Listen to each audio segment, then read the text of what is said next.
So we're going to go from the science of cellular agriculture to the science of soil and the science of plants. And how do another ways we think about feeding the world, helping people, delivering health promises, right?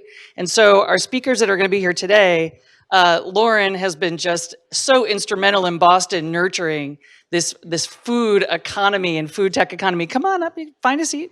Food tech economy in Boston at Branch Foods. Lauren's also a Friedman School alum. So Lauren, you give so much back to us. Go Jumbos, I know.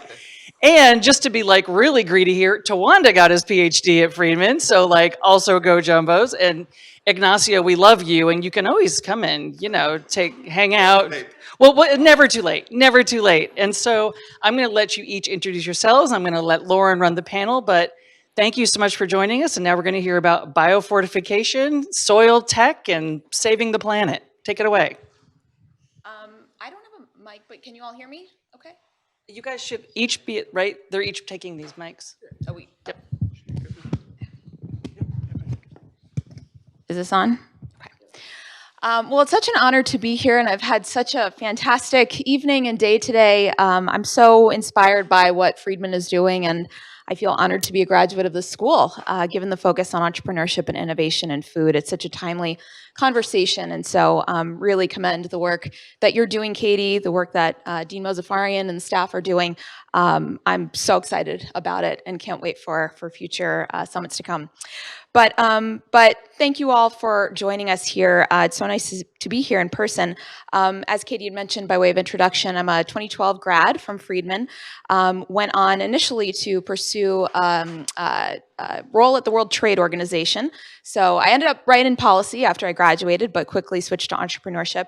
And today run Branch Venture Group. We're an angel investment network in Boston dedicated to funding food-related startups, launching new food product companies, food tech companies, and ag tech companies.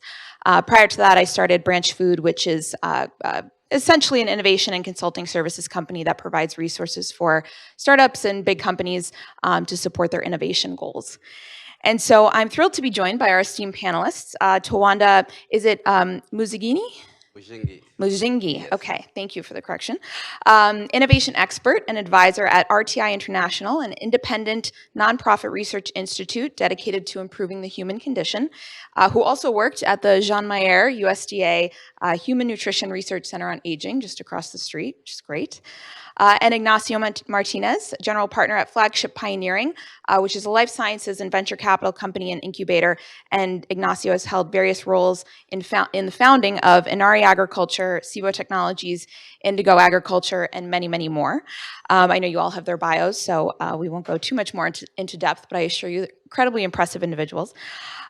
So when we talk about ag tech, it's usually in the context of agriculture optimization. So crop yield, crop health, the resiliency, ability to withstand various weather conditions. But I'm excited to speak with you both about innovation in agriculture contributing to nutrition and human health sustainability. So if you could tell us a little bit more about your work today and how it's contributing to that, that would be great. Well, I can start. Thank you for the introductions. My name is Tawanda Mujingi. I'm happy to be here, to be back home with all the familiar faces and new faces. Right now, I'm with RTI International, working on food and nutrition issues and innovation. Before that, I was in Kenya with the International Potato Center, improving root and tuber crops, mostly sweet potato and potato, which are crops grown by most of the poor people in the world, especially in Africa. So we're trying to see how best to bring nutrition through a process of plant breeding, biofortifying crops with beta-carotene so they get vitamin A with iron and zinc. But not only stop there, because everybody is a business person, we need income. One way is to improve nutrition is by job creation. So we took the approach of innovating around staple crops that normally don't have value and find ways to create food products and create markets for these food products in the urban environment, and also bring nutritious foods to urban consumers, many of whom are very poor and they don't have land and they don't have kitchens. So bringing these innovations to the urban environment, we're also creating income opportunities for rural farmers, kind of completed the cycle for improving nutrition, livelihoods, creating jobs. So that was exciting work that we did over there, and we're doing part of it as well at RTI. So I'll let my colleague here talk. Yeah. Thank you for having me. So I think that there is, in Flagship is well known for the therapeutics platform companies that we build. And my team looks at the world in a different way as we try to connect agriculture and food and human health. So it's more horizontal, and then we go vertical in things that we do.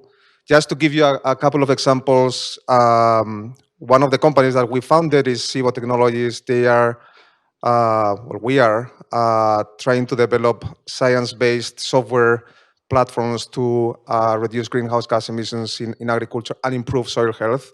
This is related to, as you guys know, with the quality of the food that we are growing. So attacks two problems. One is sustainability. The other one is grow better food. There is another example of a company called Biosciences. We are trying to replace chemicals with biologicals and nature-based solutions. And we are going into 3 market segments: row crops, vegetable crops, but also perennials. And it's very interesting because by reducing the amount of pesticides and trying to replace these chemical pesticides with natural solutions, the quality of the products consumers drink or eat are better. And we are trying to reduce the amount of chemicals by 90%, which is a lot. And we are combining different technologies to do that.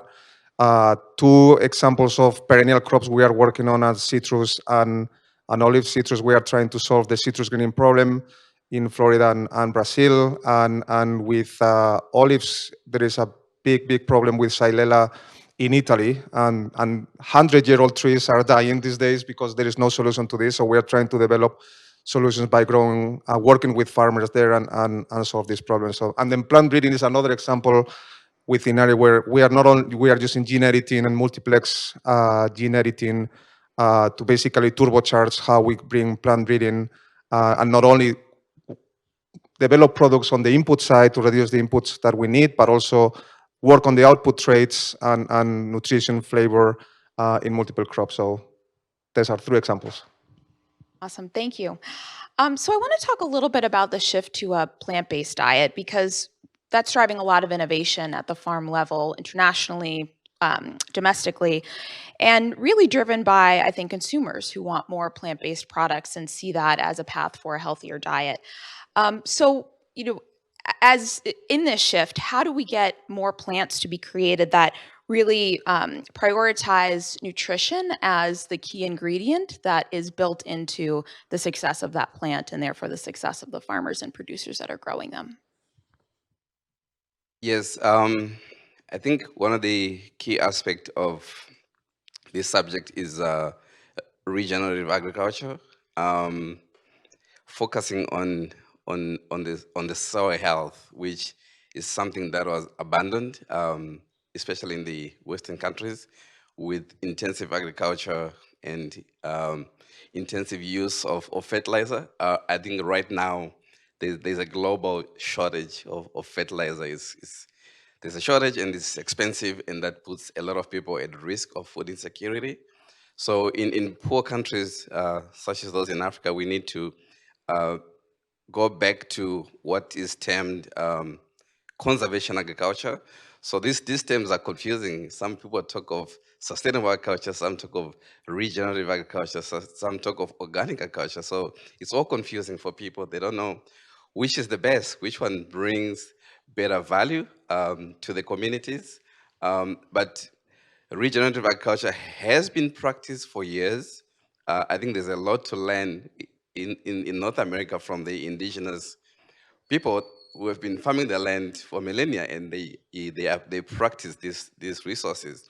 So tapping into the indigenous knowledge is actually one way to increase resilient food production systems and also increase the quality of nutrition that comes from there. Because when you have regenerative agriculture, you can have diversity of crops that are grown by the communities instead of relying on a few staples that we have right now, like maize and wheat. And We know the story of wheat right now because of the Ukraine issue.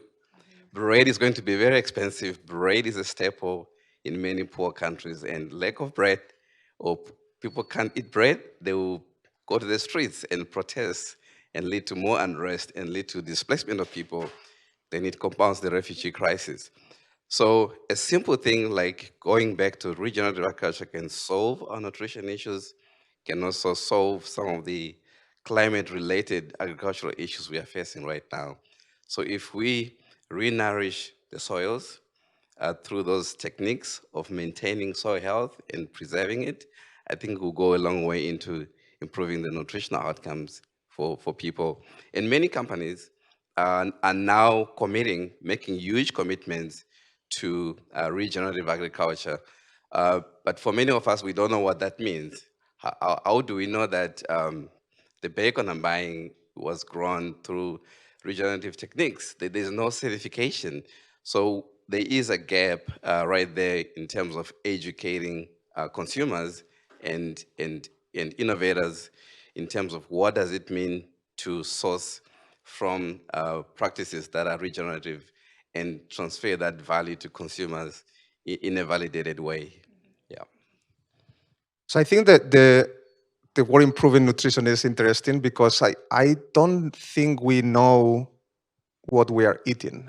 I mean, we know a little bit of what we know what we are eating, but there is a lot of ingredients in food, whether it's natural or processed, that I don't think we have a full understanding on what's in there and how it affects us as an individual or as a consumer. So I think there has to be, and it's confusing, as you guys know this much better than I do. Is like eating broccoli is gonna cure cancer. 3 months later, eating broccoli is gonna cure whatever disease, and there is a lot of work that has been done that, if you go back in history, is confusing. So at some point in time, someone has to, or some groups like the university or other groups or consortiums have to bring more of a scientific-based approach to understand why these findings were discovered. So I think the first piece is understanding what's going on, and again, how it impacts different pathways in the human body, and obviously each of us are individuals. So the personalization is also very, very important. And then from there, we can improve what we are doing. And obviously, there is a world out there where there are a lot of claims that probably they are more marketing based than scientific based. But I think, at least from our point of view, understanding what's going on from the both sides, from the nutrition that we are on, the food that we are eating, and the human body is super important. We're working on projects to understand and give visibility to that. And these days there are technologies that enable us to at least have more hypotheses of what's going on, but it's very, very complex. And so, what isn't being done? I'm curious on this topic. We're in a research and academic institute. We've got lots of folks around us that are looking for new ideas, have entrepreneurial aspirations. What can they be working on to improve nutrition as the key priority for agriculture? Well, I think in nutrition innovation or food innovation, I think for new entrepreneurs, the big thing is, how are you going to have an impact? What is the big problem you're trying to solve? And where are the gaps? So I have experience in Africa, because that's where I worked for many years, that's where I'm from. There's a lot of opportunities to address food insecurity issues. Many countries in Africa have rapidly growing urban areas. People are moving to cities in large amounts. And there's no housing, and many people live in slums. And these people don't have kitchens, don't have gardens. They eat all their meals in the streets. So how do we make that food more nutritious? That's one way in which food science can help and nutrition science can help. How do we create food that is culturally appropriate to these people? So they may enjoy eating a burger, but deep down they want to eat their roasted cassava. How do we then work around innovating around that space? So opportunities are there, and By doing those innovations, you are impacting the lives of many people. So one of the ways it impacts people is because the raw materials are coming from smallholder farmers who are growing these crops. And in many cases, they, one of the problems there is post-harvest losses. Farmers are losing close to 60% of whatever they grow in harvest. It doesn't get to market. And when it gets to market, it's low value because everybody produces it at the same time, so there's a glut.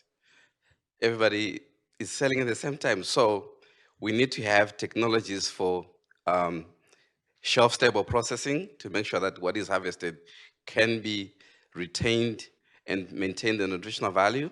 We need to do value addition, make factories that will employ people, and make products that can be exported to countries like here, where you can enjoy the delicacies from many African countries. And we also need technology transfer. Many of the solutions are coming from innovation centers like TAPS, but how do we connect the innovations coming from these global northern institutes to the global south? How do we connect institutions like TAFS to Makerere University in Uganda and make the technologies that are coming out of here relevant to these countries in Africa? And the private sector is very good at doing that. Many of the food companies have people scouting for technologies in Africa. They are looking for the trends, and then they come up with concepts that will be commercialized here in the US. And the reverse is true. So we can do partnerships, smart partnerships to improve the exchange of ideas so that innovations that are coming from entrepreneurs can have a real meaningful impact on people. Not just the wallet, but also people's health and the welfare of the planet as a whole in terms of climate change. Yeah. Um, so the question was, where can entrepreneurs spend time thinking about where innovation? I think there is what I mentioned earlier is so complex that complexity brings opportunity. So I think from going from hardcore technologies that help understand how we grow foods in a more sustainable way, to understand how we can, and the foods, there are so many crops and so many geographies, and then there's the opportunity to understand how we interact with our health, and then understanding human psychology, and is understanding or relating the impact on nutrition on many different areas, whether we are in a healthy state or we are in a pre-disease state or a disease state. And probably there are areas that have been less explored than others. And one of the topics earlier on the earlier panel was mental health.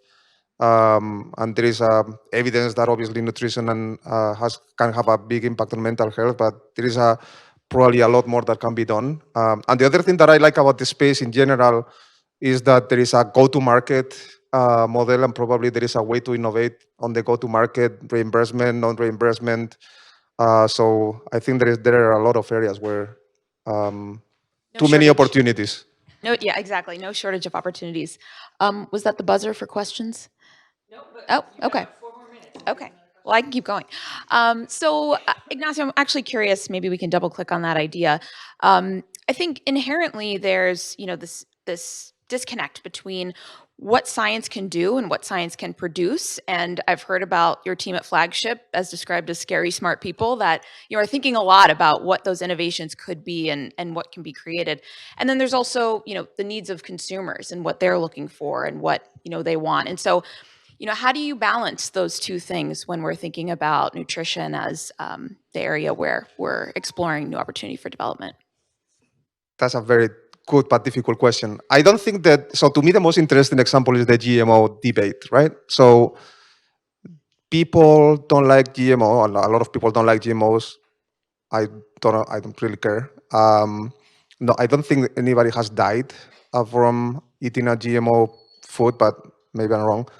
But the fact of the matter is consumers don't like it, and it's all about perception, right? Then at the same time, there is a lot of processed food on the market. There are GMO ingredients, and the same people that complain about GMOs are eating food that contains GMO products. And I still don't understand how this can happen, but it happens, right? So I think that the education of the consumer is on the new technologies is very, very important, because it's about delivering a message that is very simple to understand. And number one, companies that develop technologies that in the end have an effect on the consumer, they need to have an effort to educate consumers, not ignore them because they are 4 steps removed from their value chain. So I think the other thing that is as we are transitioning as a society with AI and machine learning, and is every time there are more technologies, and there is a generational change where teenagers were born with an iPad, and they go left and right no matter what screen they see. But they have a different perception about new technologies that older generations don't have. So I think there is a transition phase as well, but we need to be, I think, and especially the university, very responsible in how we communicate the impact of new technologies, because as we know, there could be a good impact or could be a terrible impact as well. So, and all the things, all technologies are merging. AI machine learning is in every biotech company these days.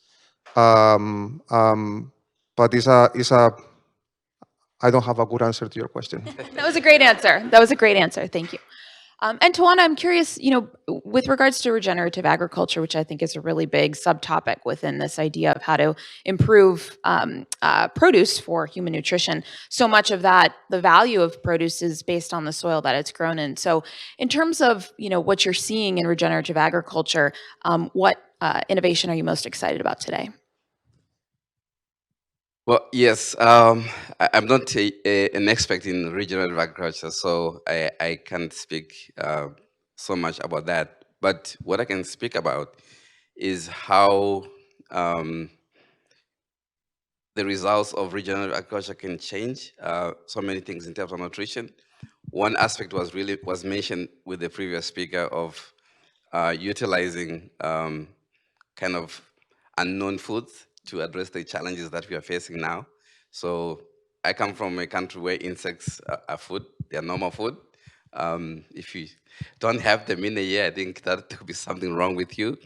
So kind of finding these creative ingredients that can fill the gap in our nutrition basket, I think is important. There's now talk of what are called orphan crops or underutilized crops. We want to make sure that there's diversity in terms of the raw materials that are used to process foods and deliver a diverse amount of nutrients. I'm excited about alternative proteins, for instance, but if you go to other countries, they will tell you, we've been doing, this is part and parcel of what we do every day. What are you talking about? So we need to explore, we need to see what's being eaten in these countries, in other countries, what can be brought here, what can confer certain functional attributes that we can replace in our food system here that is causing problems in terms of obesity or climate change. So we need to diversify our food sources. And by doing that, we can enable food scientists and nutrition scientists to play around, designing new recipes, designing exciting new food products. The problem with nutrition is that we push people with boring messages, and we recommend people to eat food that is not so tasty. So there's a reason why people eat junk food, because whenever you have salt, fat, and sugar, it tastes very good, right? So they can understand, they know how to eat well, but eating well isn't fun. So what can entrepreneurs do to make healthy foods option more exciting for people to eat? And there are a lot of ways to do that, but we have not been doing that for a long time. Yeah, it's time to That's probably a change. great place to Yeah. end. That's a great place to Yeah, end. that's fantastic. We do have a few questions from the audience online really quickly. Just one for each of you. So Ignacio, there's a question of what are your thoughts on the interface between nutrients and drugs, and how can this intersection represent, is this intersection perhaps an underexplored opportunity? I don't know if I know the person asking the question, but this is an area where we have spent time in the last 3 years, and we believe that there is a very, very big opportunity at looking at this exactly intersection between nutrition and drugs. And this is very interesting in the context of And there are some millions of people in the US that take more than 10 pills a day, which is crazy. Yeah. So there is a drug-drug interaction, there is a nutrition-drug interaction, there is a temporal interaction. But we believe that there is a lot of opportunity here as well, because we haven't seen at least anybody who have been systematically looking at these things. But there are groups that have been looking at this. But we believe that this is a great opportunity because there is also the potential to decrease the adverse effects of therapeutics by combining with the right food compounds. But totally agree, there is a big opportunity here. Sounds like an area to definitely continue to be explored. And Tawanda, this is a question that I know you could probably write a dissertation on, but in brief thoughts, how do we ensure that nutritious foods are appropriate and affordable in low-income areas while also ensuring that the farmers are getting a fair wage and making money and being able to benefit? I know that's literally like a thesis statement, but if there's a quick insight into that. Yeah, that's a tough one. One way to do that is going local. You find in many communities the youth are idle, they don't have much to do, and they are looking for ways in which they can contribute to society. So I see the youth in countries like Nigeria or in Kenya, they are drawn to things that speak to their culture, but they don't want to do it the way their grandparents did it, because it's hard, it's manual. So intersecting digital technologies with the traditional knowledge and practices can create some good and exciting things. And in terms of good value for farmers, I think we need to fix the market systems. There are so many things at play. There's globalization, which contributes to farmers in poor countries not getting a big value to their commodities or their activities compared to other countries. So these are big food policy discussions that can take long, and I don't have enough depth to cover them. Yeah, it's not a linear answer. It's a multidimensional object of many dimensions. Yes, I want to thank both of you so much, Ignacio and Tawanda, for being with us today. And Lauren, fabulous job moderating. Thank you so much to all three of you. A big round of Thank you. applause for all of you. Thank you.